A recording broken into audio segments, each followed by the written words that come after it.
just remembered I was going to video this for anyone that has to do it. I'd had an intermittent ignition problem.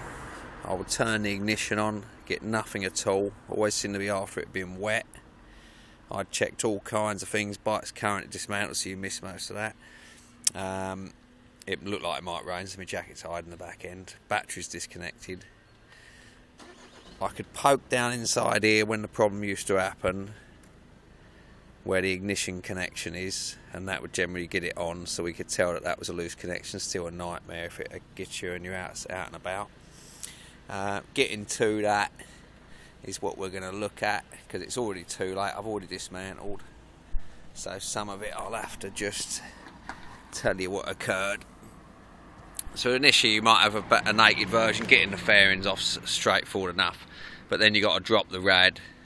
So the rad's just 2 bolts,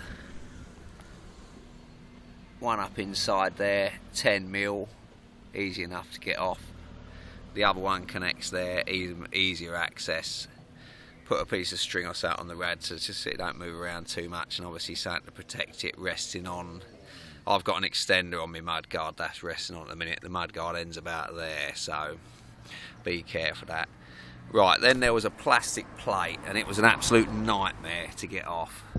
The plastic plate connected in these holes here. The other one was a little tighter, just back there.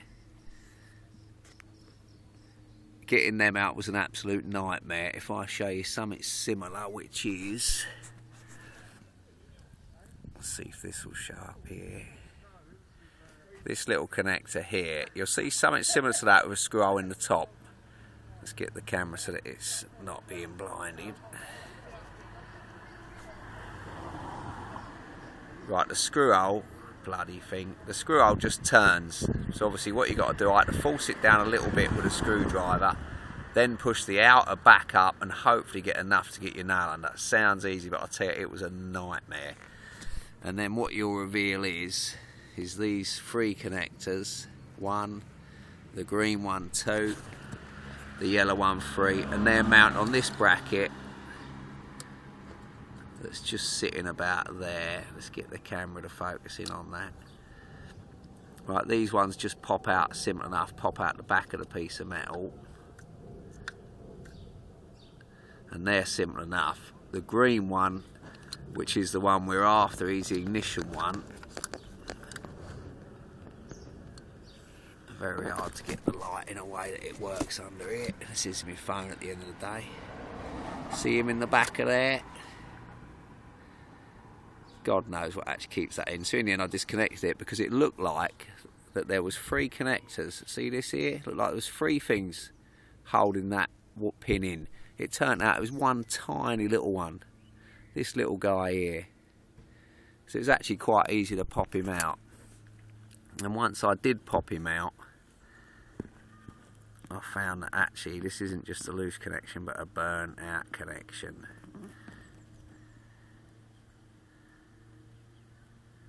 And I can see from the back, maybe this is where it all began. I don't know if the camera will pick this up, but the wire split just on the outside there at the back.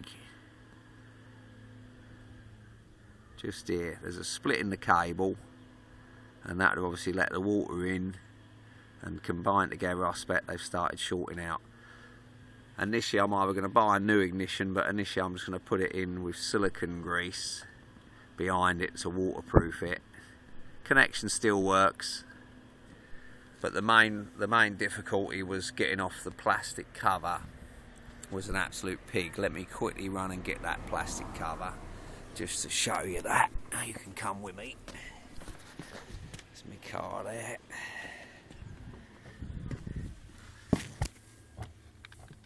This was the guy. And say these things were an absolute pig, covered in dirt. You just look like you're seeing a big screw head, but the middle moves and the outer stays there.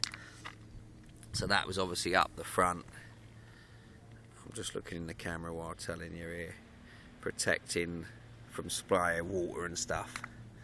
So one of them in each side, but much more hard to get out than you might first realise. It's actually that way around into the front of the bike. See, it covers a lot of the area. Let's take it back and get a better idea. Yeah.